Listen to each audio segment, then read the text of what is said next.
Hello everyone and welcome to my coloring corner. Today is Tips and Tricks Tuesday and we're going to continue with our grayscale coloring. And today we're going to try to get the pots and the tin can and all that fun stuff in the background there done so that we can start working on the kitty kitty. Alright, so as I told you during our last session, I was going to finish up the flowers. I did go through a couple of them with you, but I did finish up the daisies and the flowers here, as well as the carnations and the lilacs. Now we're going to finish up the greenery today and work into some of our background stuff like the tin can, the terracotta pots, and the jug. So we're going to work on the leaves, and we are working with the Artilicious Primo Soft 4mm core colored pencils. And we have foliage green here, and we have light green, and I'm pretty sure I have a darker one which is green as well. So we're going to work with these three colors for the greenery. I'm going to switch you on over to the close-up camera so you can see it a little bit better. Not a lot better, but a little bit better. I'm going to move you up a little bit so that I'm not hanging off the edge. Otherwise, I'm going to end up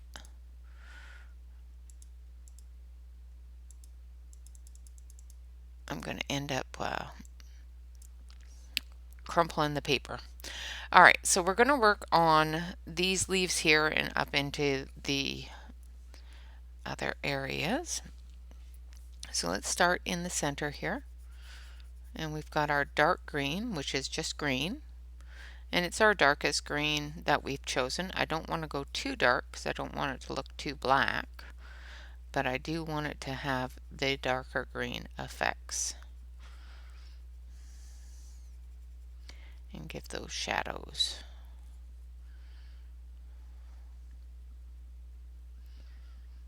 Now, of course, I've sharpened my pencils. They're at a good, nice, tight point.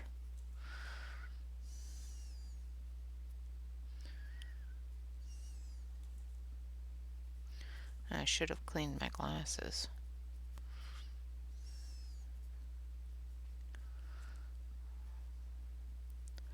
I hope everybody has had a really good weekend and a great start to the week. I know Mother's Day was over the weekend, so hopefully everybody had a good Mother's Day. Okay, so we've got the dark green down. Now we're going to go into our medium green, which is our foliage green. And we're just going to put that in there, blend it into that medium green or that dark green, and brighten that up a bit.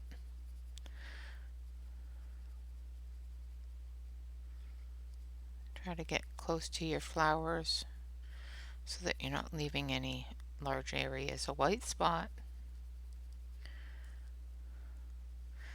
This one here we're not going to use a lot of light green on because it is in the background and there's a lot of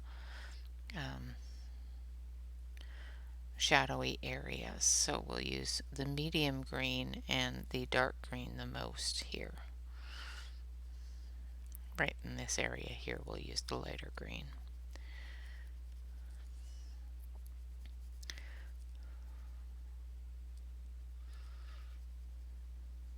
And you just follow the clues of the picture. It tells you exactly what areas should be dark, what areas should be light.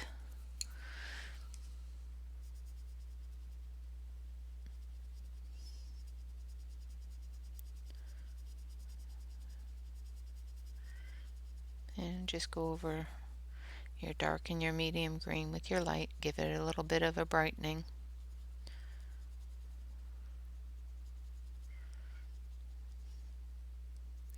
And it hits all of those areas that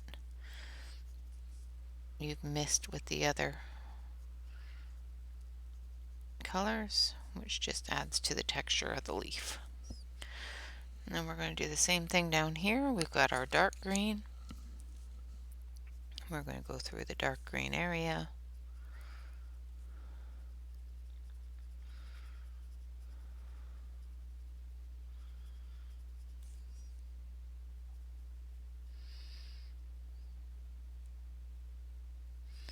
Got a couple of little leaves hiding back there.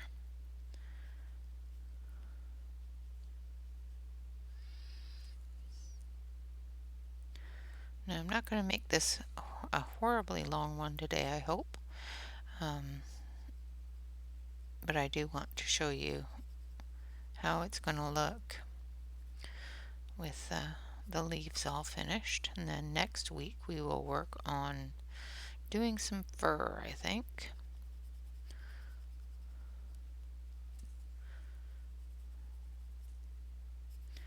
But I want to try to maintain showing you new things and not just going over things that we've already gone over.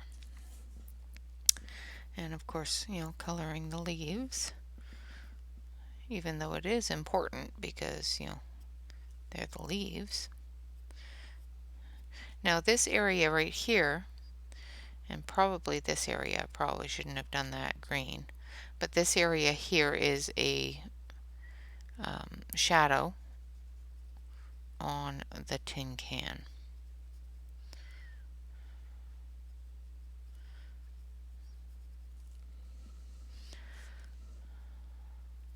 This is probably one too.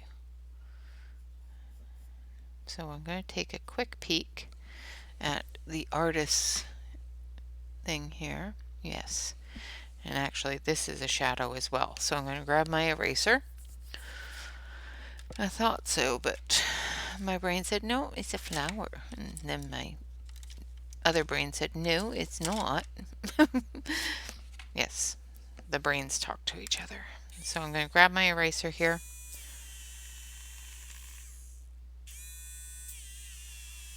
And get rid of these green bits. Try not to erase too much of the grayscale. And of course I can go over that with the gray and it'll work itself right out. Alright, so now we're going to go with our medium green.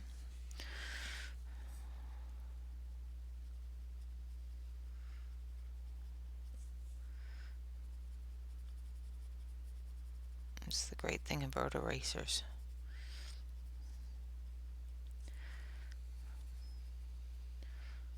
If I was to do this in marker, I probably wouldn't have been able to erase that.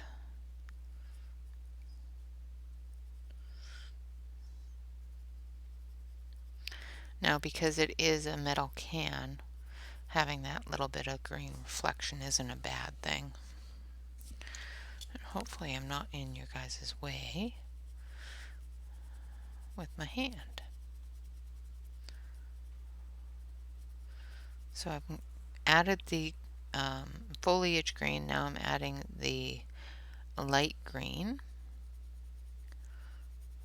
to this leaf. Same with over here. Now we've got to add our foliage green. And I want to brighten this up back here a little bit. So we're going to add it there as well.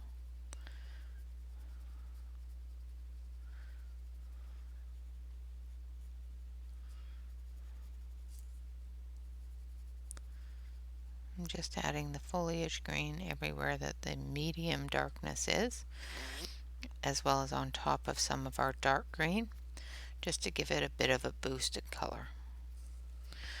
Just to make it a little bit brighter. And then we'll take our light green and we'll just go over the whole thing. This one in the back I'm going to leave dark because it's under all the other plants and getting shadows. And of course I didn't dust off the bits of eraser, so let's do that before I get it stuck to my pencil, because that's really annoying.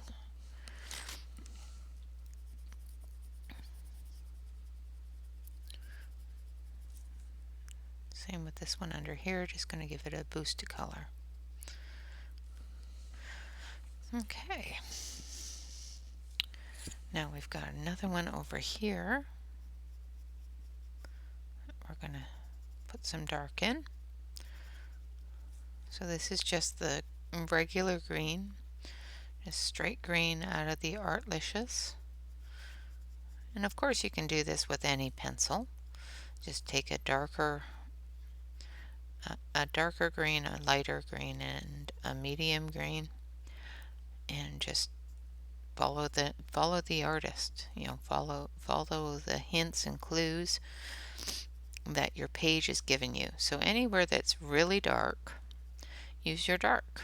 Anywhere that's kind of medium gray, like here, use your medium. Anywhere that's really light, use your light. I need my medium.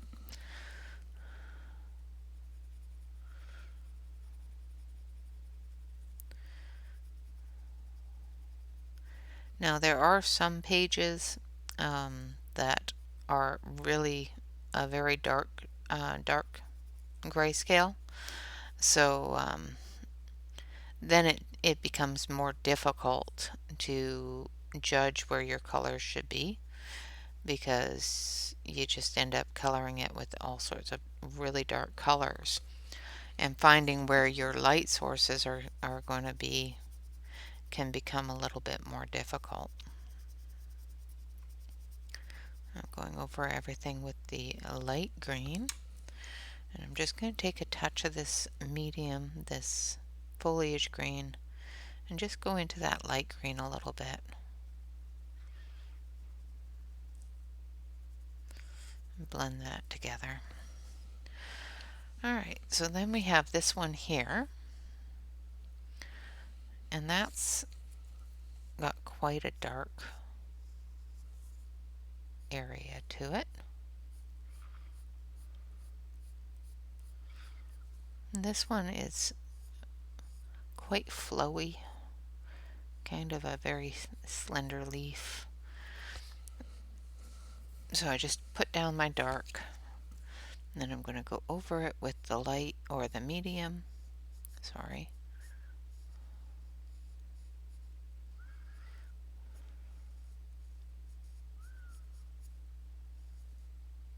And there's a spine or an edge that curves here, and we want that to be light. So I'm going to leave it alone, and I'll color it with the light. Same with this side here.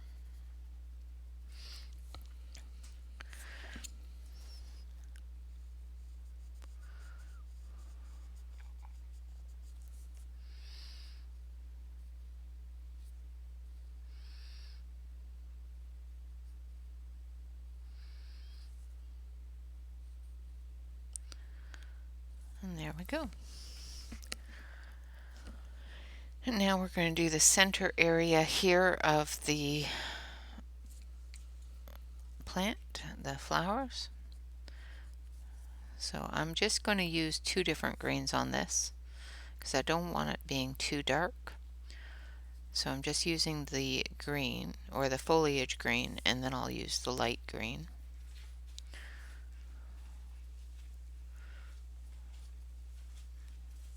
And then I'll blend into it if I need to. And basically it's just filling in those gaps. This is a fairly large cord pencil, so it doesn't take a lot just to fill in those gaps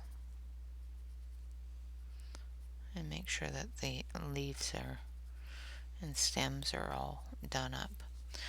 So now we've got the stems and the leaves on this one, and again I'm going to do the same thing. I'm just going to use the foliage green, and I'm actually going to switch out to the apple green because it's a little bit darker but not a lot. And my dog's going to sit there making horrible noises. Sorry about that, guys. She has allergies and ends up with a buildup, especially when it's a nice day out and she goes out in the yard. And then she ends up sitting there trying to hack things up on my couch. She's worse than a cat.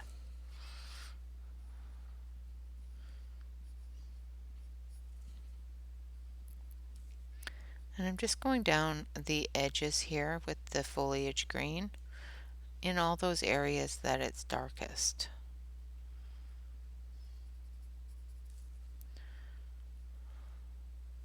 On the leaves it's a little bit easier to see because you can see the darker edges on the leaves as well as the dark center. On the stems it's a little bit harder, but you can still do it. You guys can do anything. You're all so wonderful. And we're just going to go down here. Oh, and I missed an area here. So let's add a little bit of green there. Same with here.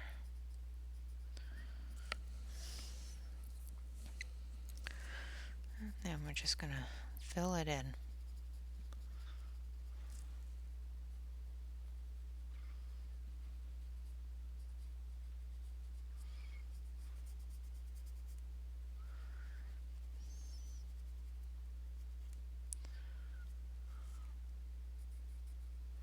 Now typically when you color, you would color from light to dark.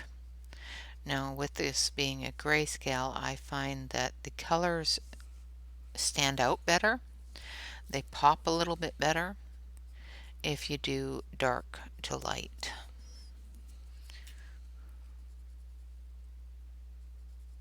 If you find that you're overtaking your dark colors too much, you can of course go over them.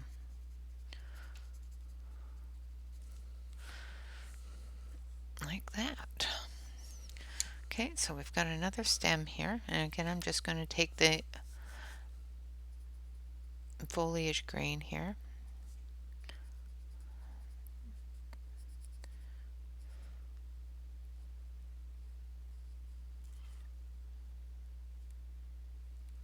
Make sure you get all of the little branches that are holding those flowers.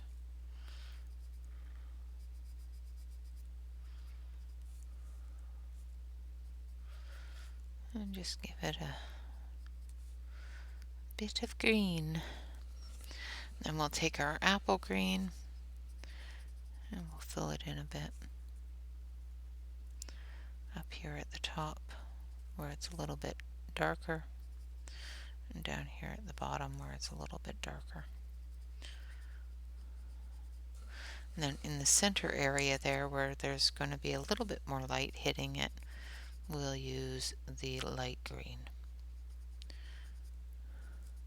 And we'll use the light green just to brighten things up a little bit.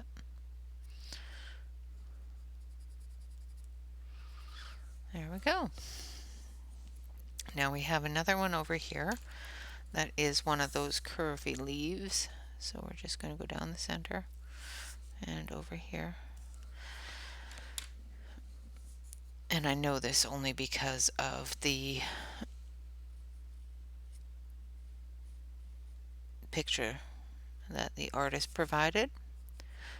And this is actually cut off a little bit compared to how she has it in the book.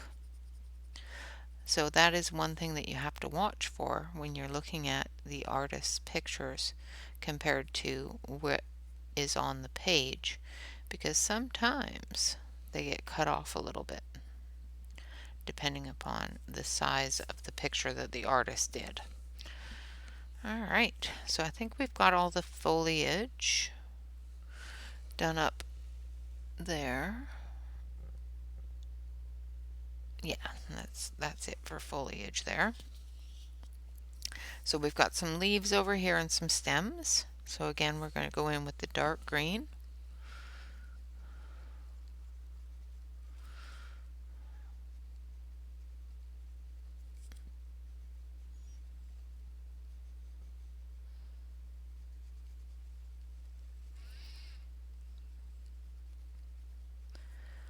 because this does have a lot of dark green on it. So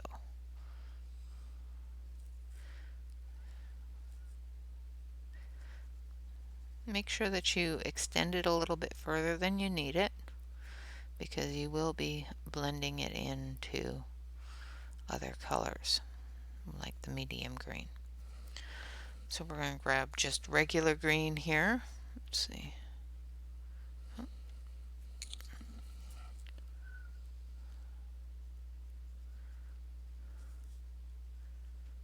And I did that backwards, so I'm just going to fix that. I used the regular green and then the foliage. And I used the foliage because it's in my hand, but I wanted the regular green to be down for the dark. No, it was looking a little light. And then we want the foliage for the medium areas.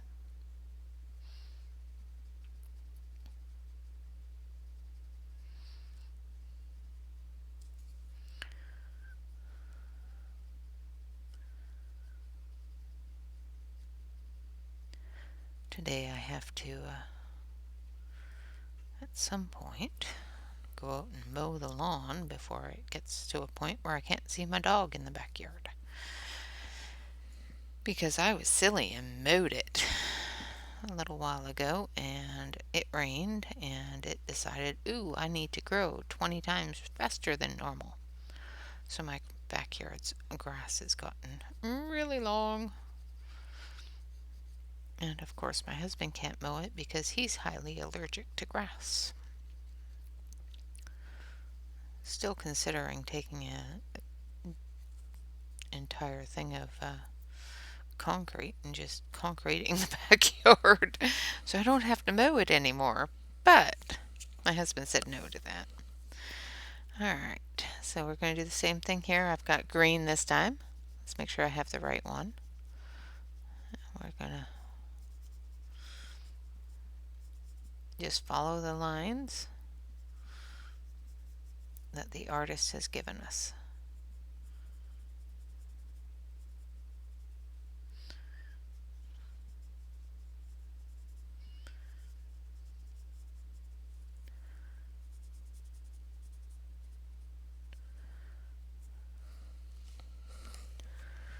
Just going to take a quick peek. Yes, that is a part of the leaf there.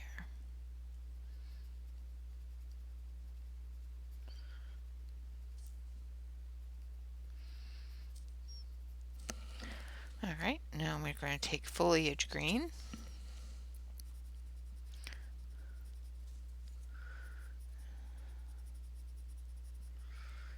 Fill in all of those medium green areas. And then we're going to take the lighter green and we're just going to brighten that up a little. Now another thing you're going to notice when you're coloring on a grayscale is that there's a bit more scratch on your pencils, and that is just the ink that's on the page rubbing against your pencil, because you're basically coloring over top of ink, a large amount of ink. So just remember that it's not anything to do with your pencil. Your pencil could be smooth as butter and it's still going to scratch a little bit going over really heavy grayscaled areas. Okay, now we're going to add the apple green to the stem here. And to the stem back here.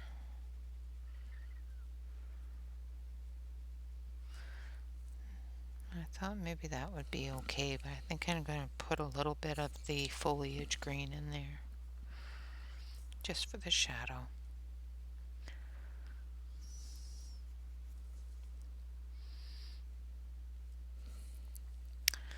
Alright, I think that's, nope, there's a stem there.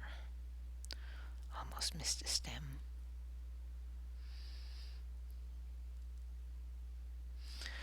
Okay, so I think that's it for our foliage.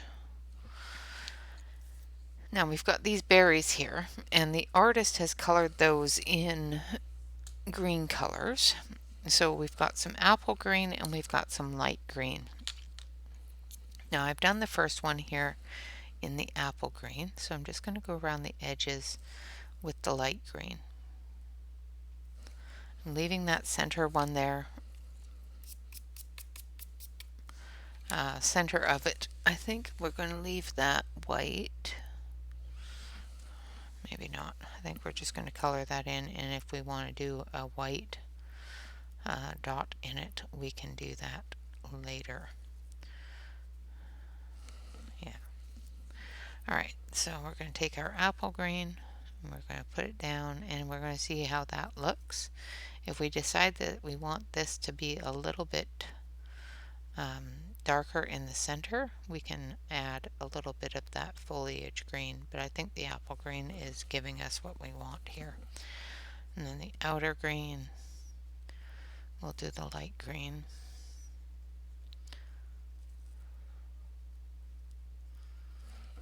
And there's quite a few of these little berries. So I'm just going to quickly go through and just do all the center areas with one color. Now that we figured out our color combination, it's easier to do it this way. And I'm not switching back and forth, back and forth. Okay.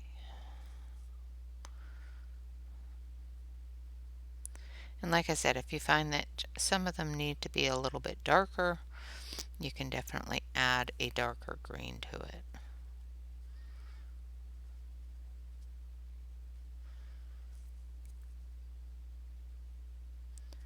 It's what I do anyway. And I could be completely wrong, but this is what works for me, so.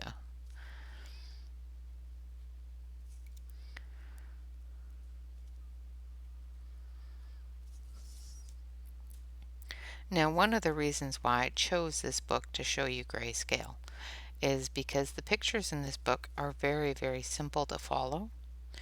And for people that are very new to Grayscale, I find that this book is very, very helpful with knowing where to put your colors, where to put your shadows and everything else.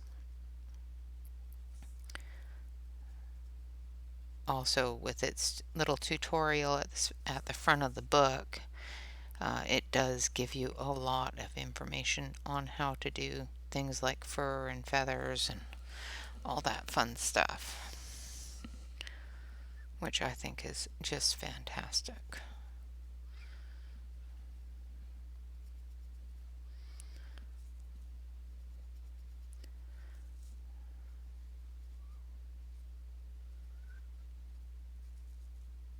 And I have never found another book anything like this that gives you that information and has a good enough quality of paper and a light enough grayscale to learn from. Like, this is a fairly light grayscale, but it's not so light that you can't see where the shadows and grayscale is and where those colors should be. But it's not so dark that you can't see the details. There's some grayscales that are so dark you can't see where things start and where things end. And even though the pictures are absolutely gorgeous, I can't color them because I can't see where I need to be putting colors.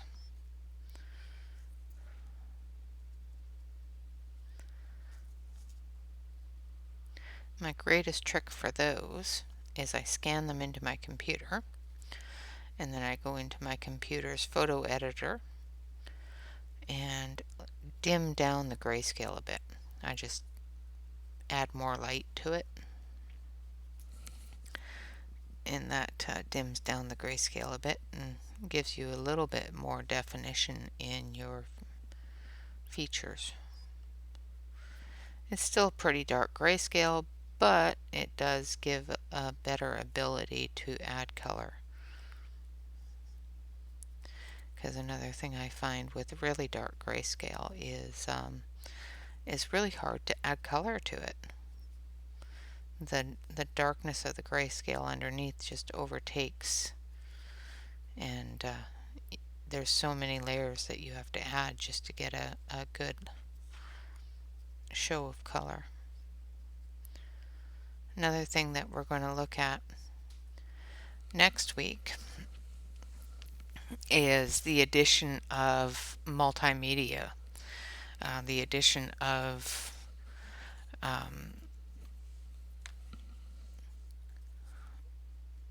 marker into coloring as a base. And I was going to do it today,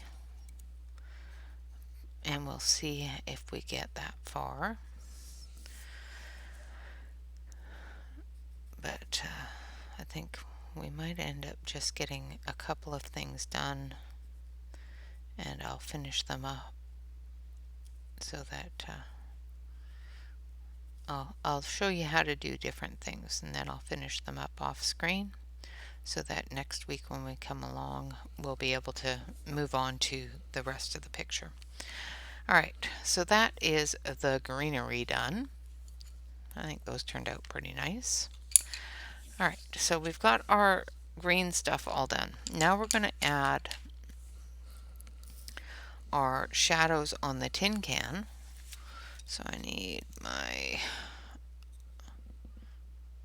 metallic silver. Where did I put them? I've lost something. Where is it? I've lost my light gray. It's got to be there somewhere. There's dim gray, so I need that one. And this must be the light gray. Yeah, okay. So I've got these three colors here. And that one we're not going to use a lot of right now. And we're going to take the dim gray and we're going to go into our shadow areas. And we're going to bring those down, darken them up a little bit.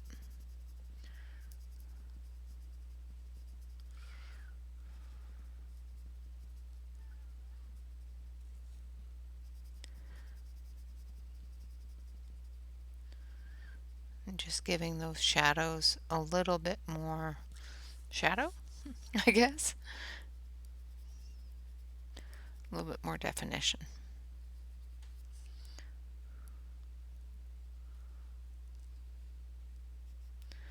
Now this is a tin can and we will be using metallic silver on it. But as you can see, there's a dark area here, a really light area here, a little bit more dark, really light, medium dark, and really light. So we're going over all of the really dark areas with this dim gray.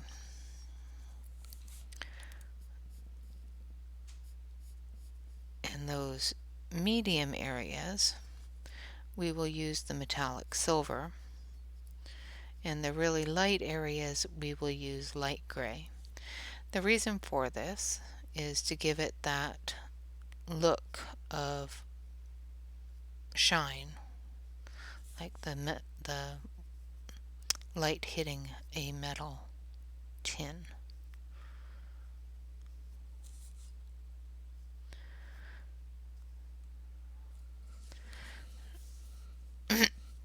Excuse me.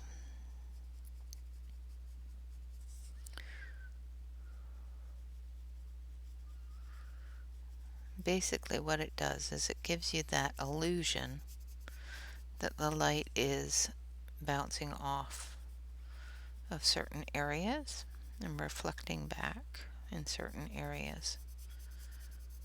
Now I'm doing this very, very lightly until I get to the really, really dark area. And I'm not doing them all with this dark dim gray. I'm just doing the ones that have a lot of darkness in them, because this is, of course, where the ripple is in the metal.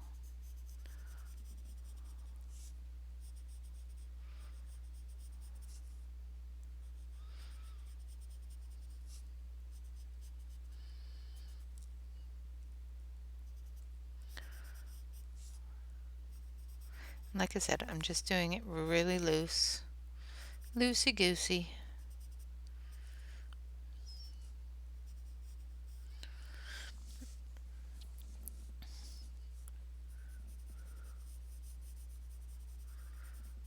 So that you can see where those ripples are.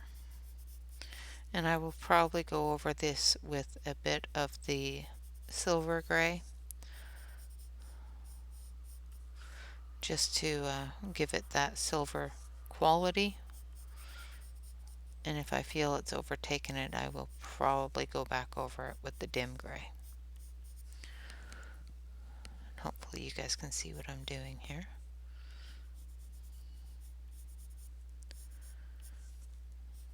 I'm trying to get better at keeping an eye on what I'm doing on camera, because I get involved in what I'm doing and I move the camera. I move the page and don't move the camera view. And then you guys can't see a darn thing I'm doing or I'm talking about, which is just no fun for you guys at all.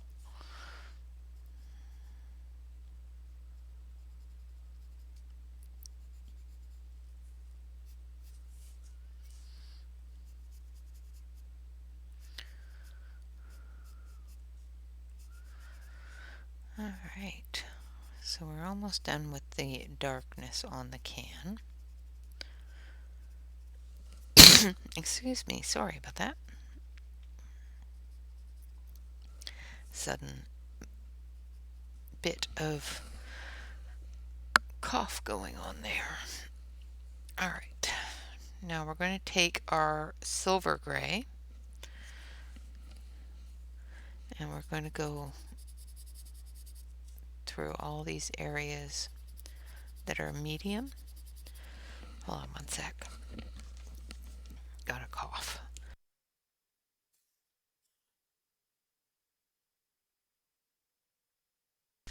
And sometimes when I have to cough like that, I end up sneezing, which might still happen.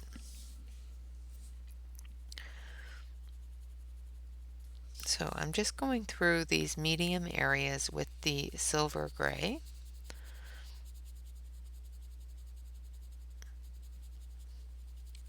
And I'm going all the way down. I'm not just covering just the dark areas that I already covered. I'm going all the way down in that medium gray color coverage area where all the shadow is.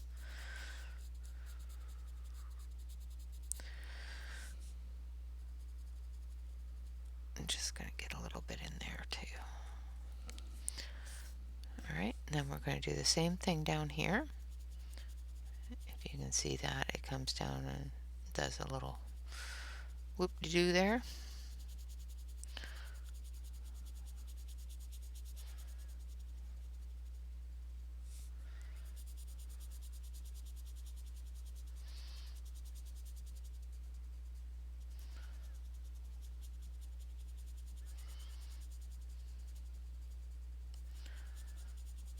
And basically what we want this to look like is a aluminum can. And that's why we're doing it in the silvers and the grays, to give it that aluminum look. Okay, so we've done the shadow areas there. Now we're going to take the metallic silver. That one is light gray. This is metallic silver. And we're just going to go over the entire can.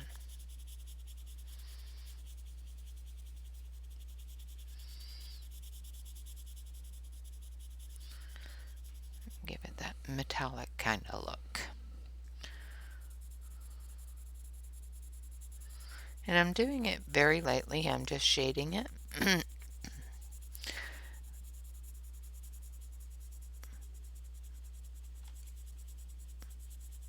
So that I don't lose that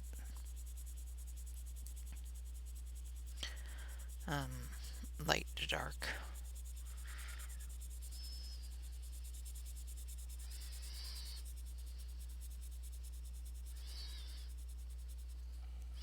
Now in the areas that you're going to transition that shadow into, you can definitely go a little bit harder on your pressure.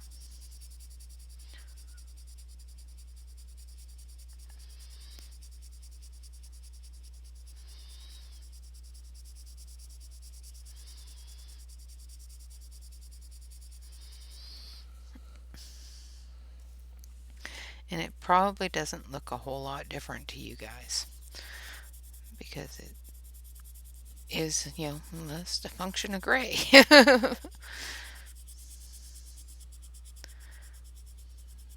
But it does look a lot more finished to me.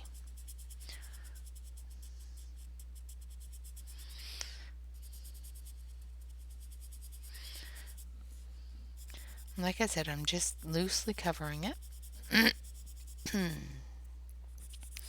Sorry about that, guys. Darn frogs have decided to invade me again today.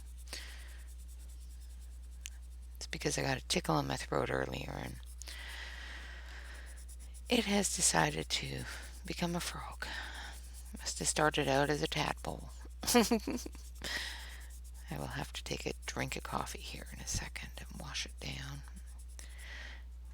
Get whatever tickled it out.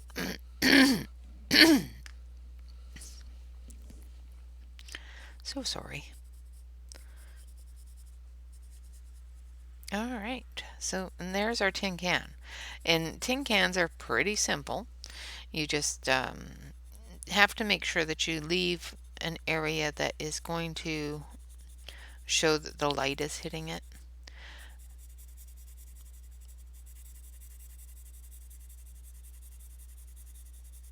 I'm just quickly going over it. Now I'm using the metallic silver here, and I'm hoping that it picks up a little bit of the metallic shine, but it is so hard to see that in the pictures. So I'm going to quickly take a quick look in the light and see if it picked up any of that. And a little bit. Not a whole lot, but a little bit. But for a tin can, it's a tin can. It's pretty good. Take a quick sip of coffee. And then we're going to do the terracotta pots and then the jug.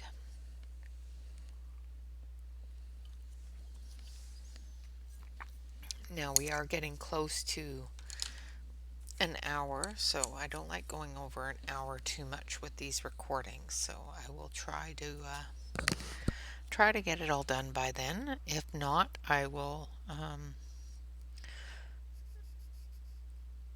do a little bit of each and come back to it and finish it up and show you how it looks next week.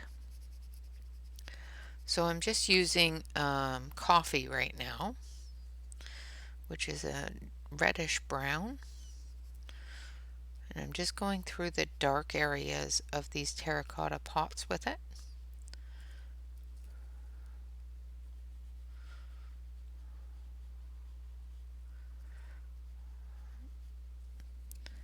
And getting it looking like a pot. Getting all those shadows darkened in. When you get down here, where you're close to the animal's fur, remember just to follow the fur. Don't follow the line of the pot. You gotta follow the fur. Otherwise, you're going to end up with a very flat-furred animal there. Alright, so we're going to go back into it with camel. which is a lighter terracotta color. And we're just going to go over the terracotta colors, the dark terracotta colors, I should say, and brighten them up a little bit, and then go through this area. Now, if you find that you're getting a lot of gray through there, just put another layer down. Just keep layering until you don't have that gray showing through. Just remember when you're layering, especially if you're layering over top of your other colors, you're going to have to lay down your other colors as well to equalize that light color. For example, this area here, I've gone over it quite a few times just to get rid of some of that darker grayscale out of there and show that it's terracotta. And as you can probably see in the picture, a lot of the darker stuff that I already laid down isn't showing as well anymore. So we just go back over it.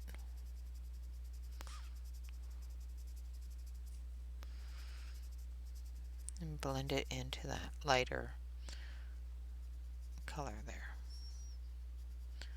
Just try to remember to leave the little wispy hairs on the cat.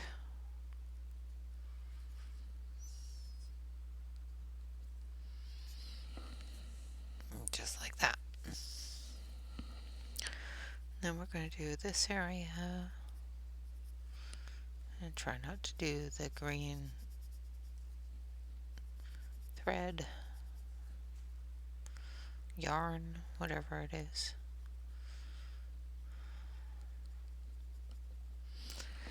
And then we're going to do this area back here because I missed it.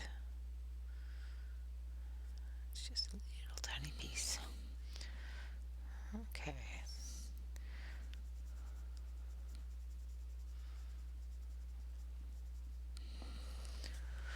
And yeah, she did all of them. Alright, so the artist has done these all as terracotta pots, but I need a little bit of a lighter brown than I have here. So I think I need Peru or sienna. Sienna work. So I'm going to have to take a sienna and give it a sharpen. I don't want it to be dark brown all the way through or dark orange. I want a couple of yellowy brown colors for texture and whatnot. So down on this one here, it's not a large area that I would add that. But this one up here, it's a lot bigger and has a lot more really light areas. Okay. Now we're going to take our coffee again. And we're going to do the darker areas down here.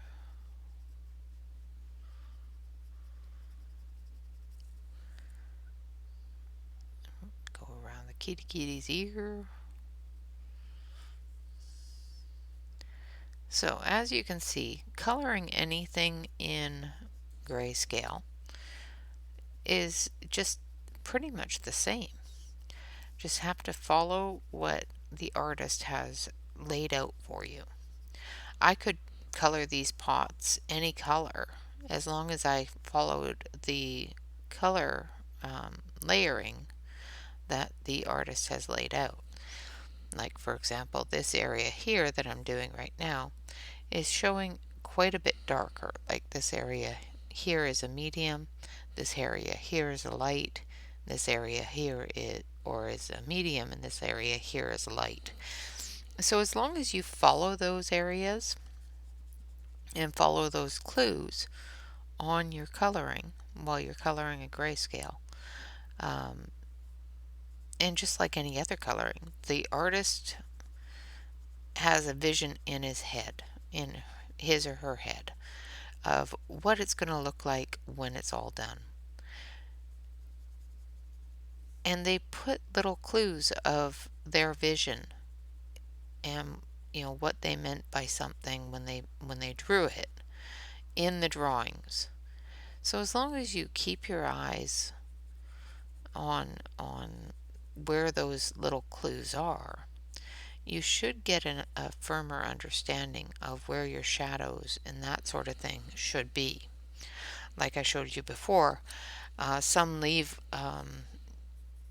little clues of where light sources should be. Some leave little clues of the direction that the light source is coming.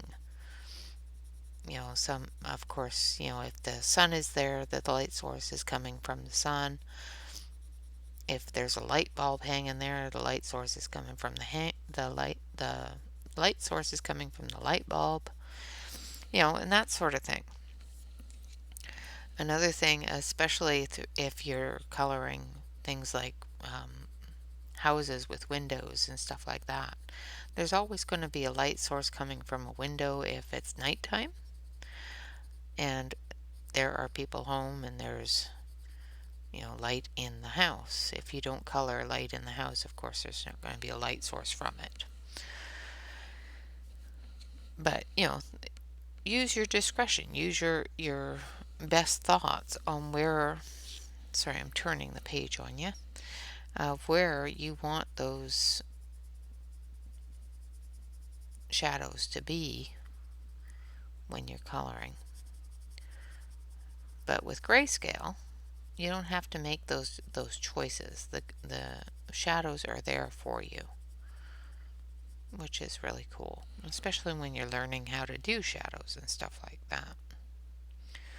Now I'm going to go over this with the sienna, and then I'm going to go over it again with the terracotta, because this area here I want to be lighter.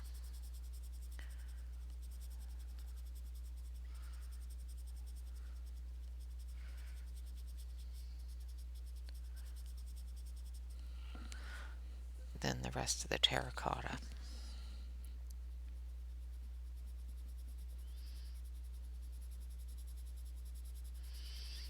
I'm just going to feather that into it.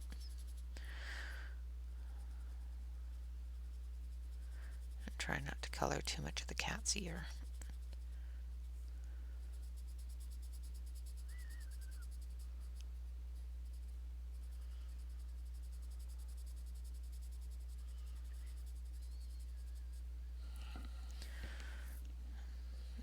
I'm just going to take, oh, I just did that with the wrong color. That's okay.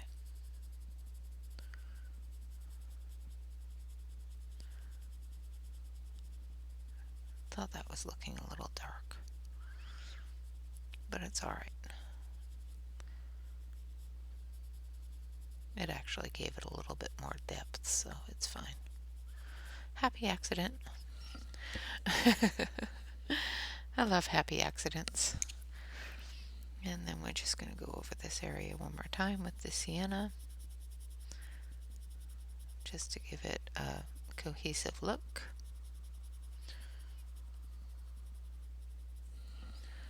Just like that. And then we've got the edges here.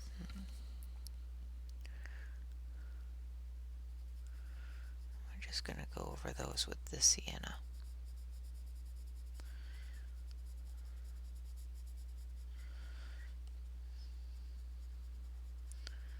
Okay, and I think with that, I will finish up these pots myself. And we'll move on to the jug, because the jug is a different color altogether. Like the terracotta is a little porous, so it's okay if you leave the few of the little areas looking like the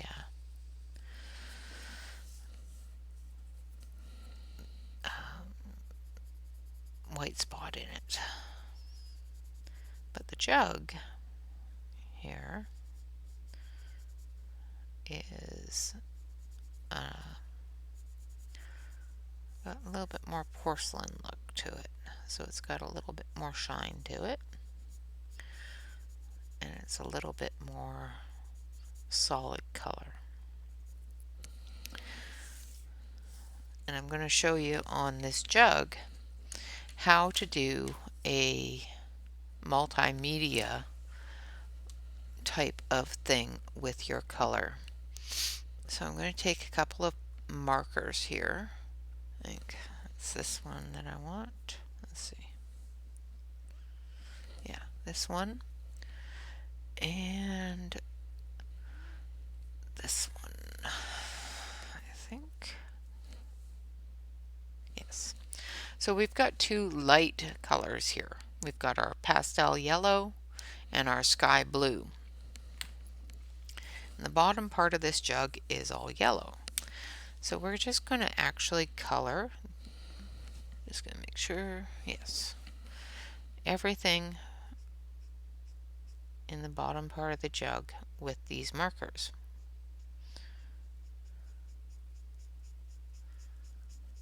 And we're going to do this as a base coat. Try to stay in the lines.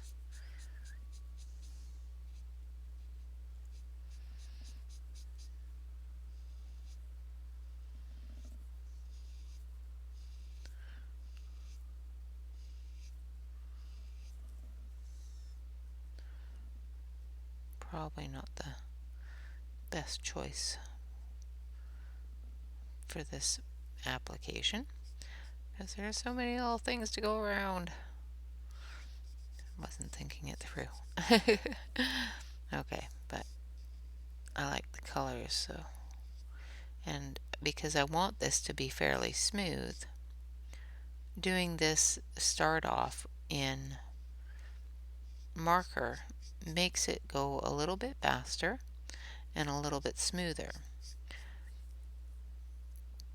So you don't have so many white spot areas because you've added the marker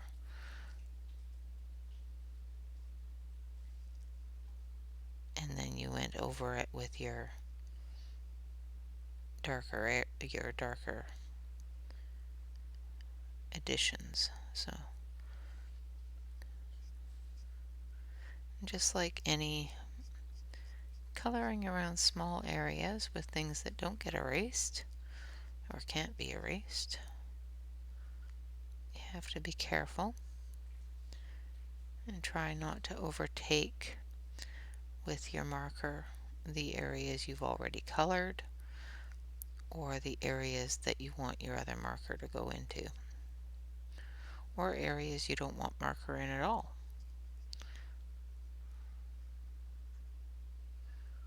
So I'm just going up to this band here.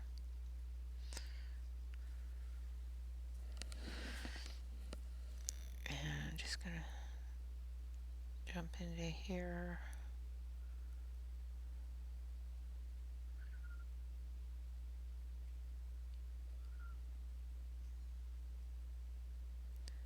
I'm just trying to be really careful. Okay, so we've got a nice bright yellow bottom of the jug there. And then we're going to do the blue up at the top here. And where does it? Okay. So that's the handle there.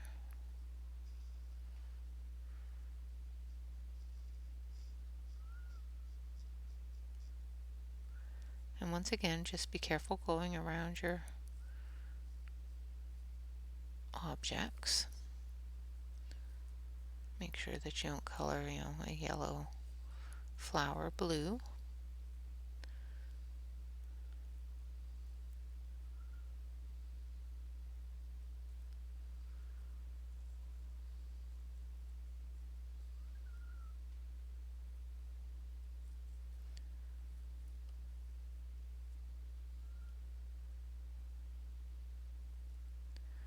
I'm being extremely careful that I don't get too close to the yellow, because we don't want that blue going down into the yellow. Now, yes, I could have done this with pencil, and this top area here would have been really, really quick and simple. But I wanted to show you how doing a mixed media on a grayscale can actually be really quick, give you a really good looking picture, and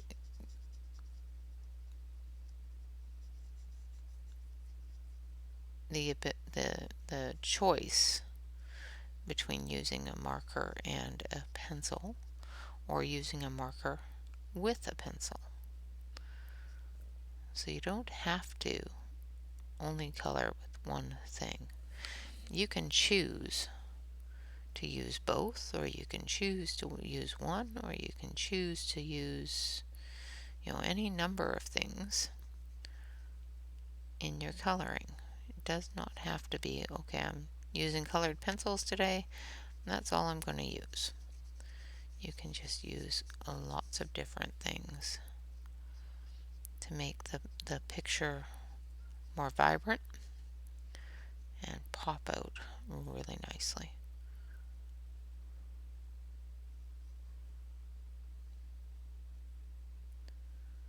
Just be careful when you're going over things that you don't bleed into other areas that you don't want to be.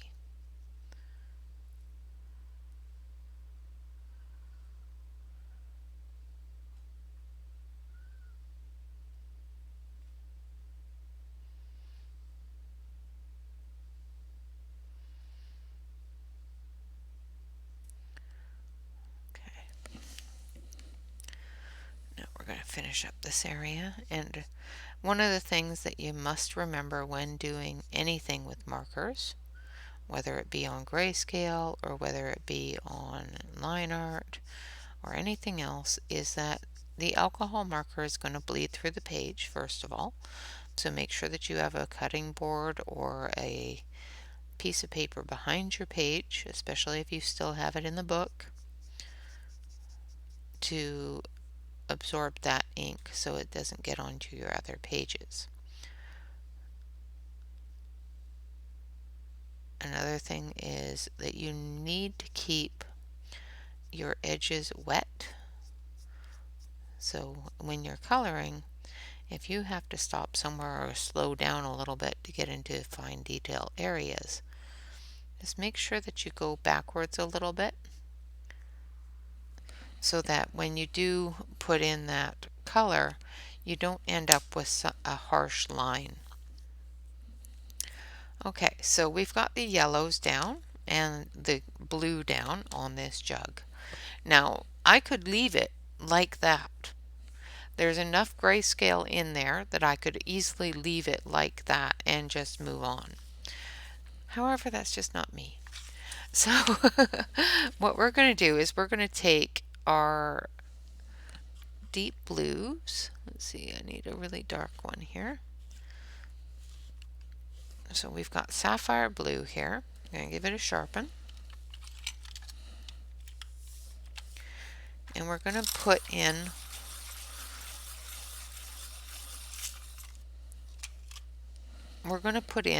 the grayscale here.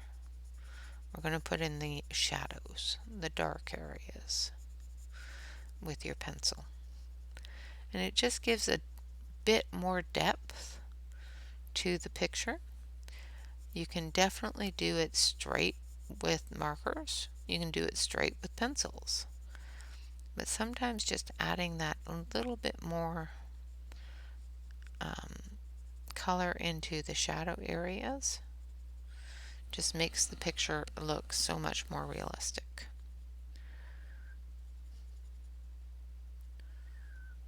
And gives it that light source and that shadow area, and it just adds to it. It just makes it a little bit better. Okay, I'm going to turn the page here so I can get under the rim here.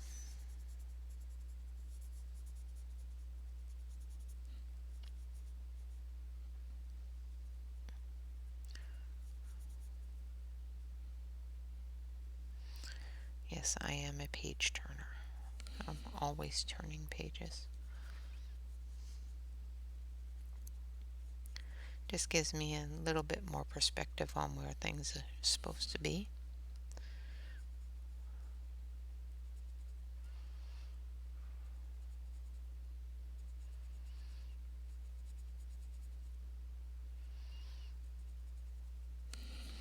Like our dark and shadowy areas.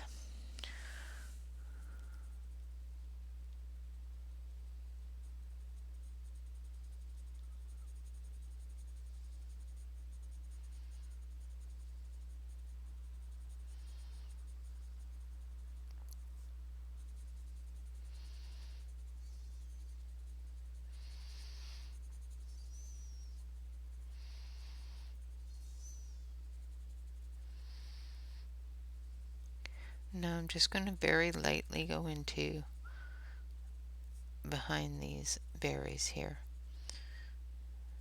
Give that shadow a little bit more of a shadow.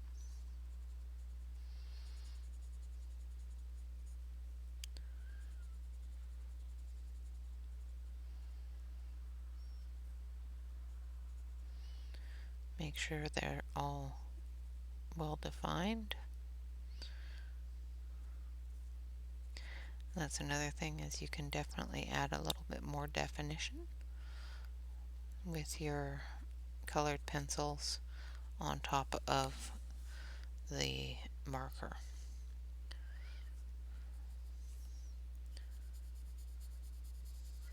Now I'm just doing this very lightly. I've done a heavier hand here, and then I'm just going to very lightly bring that out.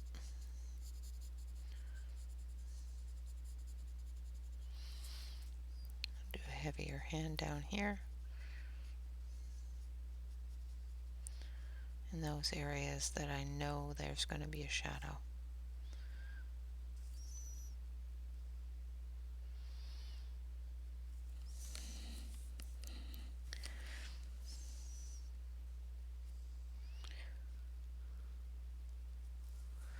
Because there's either ridges or plants or other things that are giving off a shadow to it.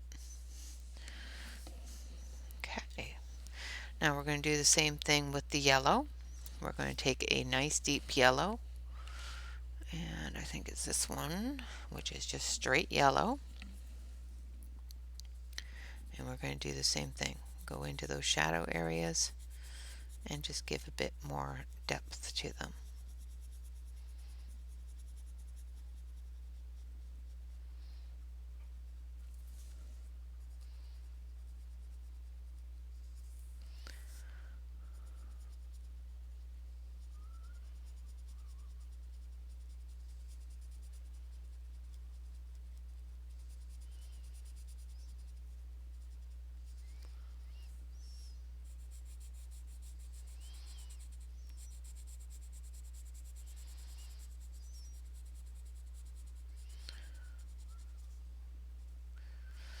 And as you can see with the multimedia, it was really quick and very simple. And you can definitely do that with anything that you're going to color in either grayscale or line art. And I don't mind doing it. I do find that sometimes, especially if I want to color something very quickly, it does give you that ability to put color onto paper, to just have a little bit of color therapy and just add that color to paper. And using both of these at the same time gives you that ability very quickly and very accurately if you're careful. And I don't have any issues with that at all. I do it all the time. But I do find that if you are going to do that, just make sure that your following the lines. You know, you can definitely just put one color down just the same as you can with your colored pencils and still have a pretty good look. However, if you just add a little bit more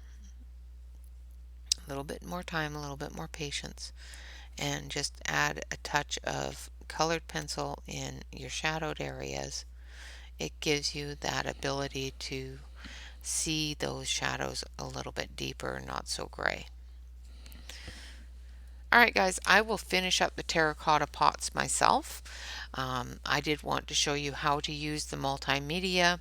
We did the flower greenery and the little berries there, the tin can, and some terracotta pots. I do apologize. That's a little loud. Hold on one second.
I am so very sorry about that.